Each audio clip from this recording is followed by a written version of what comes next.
Hello guys, magandang gabi. Gabi pa lang ngayon, no? Kaya madilim po dito sa ating pwesto. Pagpasensyahan nyo na lang, basta meron po tayong munting tutorial po ulit para po sa pagre-reset po ng ating mga Epson L120, Epson L121 at saka po ng mga ibang Epson printers na nakaka-experience ng ganito. Ito yung ating resetter. Ayan, double click natin mga kaibigan.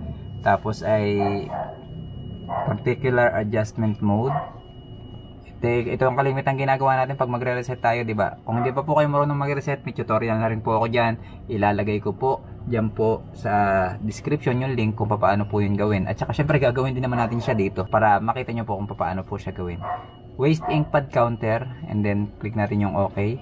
Tapos lagyan natin ng check yung main pad counter and then check natin. Ayan po ang kalimitang nangyayari pag nagre-reset po tayo, at marami po nagko-comment na bakit daw communication error pag po nagre-reset sila. So guys, ito na po ang solusyon dyan, at syempre ituturo ko po siya ulit ng libre.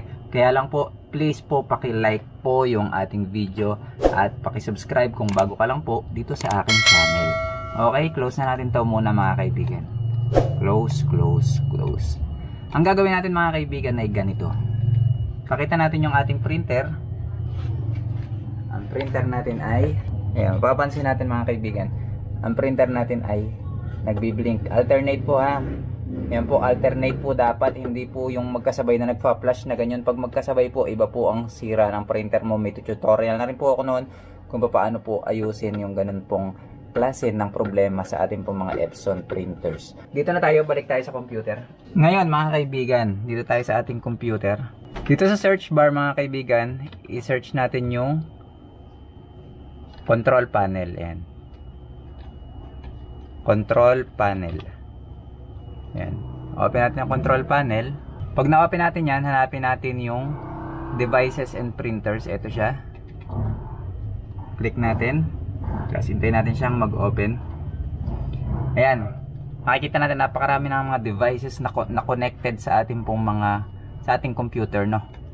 Ito yung printer natin na i-reset. Ayan, no? Epson L1220 na naka-pigment po. Yun po ay pinangalan ko dyan. Epson L120 pigment. Okay? Yan po yun. Ngayon mga kaibigan, ang gagawin po natin dyan, dito, ay nakalagay po dyan, status in queue. Kasi siya ay hindi nga gumagana dahil nagbi-blink-blink nga siya. Ang gagawin natin dyan mga kaibigan, i-click natin, right-click natin yan. Tapos, remove natin yan. Remove device. Remove. And then, click natin yung yes. Hintayin natin siyang ma-remove.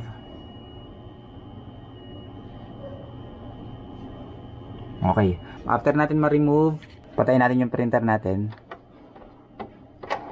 Ayan.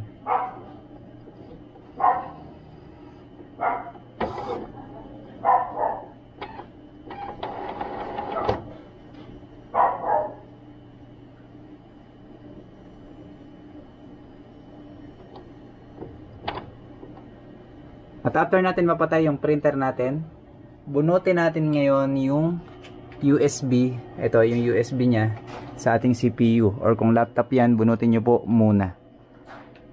Tanggal natin. Ayan, bunot na. Mga 10 seconds, okay na po yun. Tapos saksak na po ulit natin. Ayan, saksak natin. And then ngayon mga kaibigan, edi nabura na natin dito sa computer yun, diba? Ngayon, buksan natin ulit yung ating printer. Okay. Pag nagbukas yun, automatic siya, mag-i-install siya ulit dito ng bagong printer. Ngayon mga kaibigan, ay refresh lang natin tong ating devices and printers. And then makikita natin dito ay nandito na yung ating Epson L120, yung bagong install. At nandyan na siya. Ngayon mga kaibigan, bumalik na tayo sa ating resetter mga kaibigan. Close muna natin ito yung mga naka-open kanina.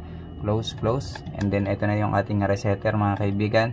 Ngayon mga kaibigan ay i-open natin ulit yung ating resetter. Double click natin yan. Tapos ay click natin yung particular adjustment mode. Tapos waste ink pad counter. Tapos click natin yung OK. Tapos click natin yung main pad counter. And then click natin yung check. Ayan, makikita natin ay gumana na at hindi na lumabas yung communication error sa ating pong monitor. At click natin yung main pad counter ulit, lagyan natin yung check. and then click natin yung initialize. When the OK button is clicked, counter will be initialized. Click OK.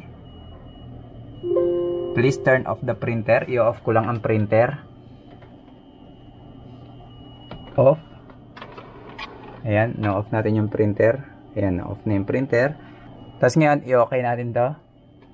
Tapos sabi niya, please reboot the printer. I-on natin ulit yung printer. Ayan, on natin yung printer.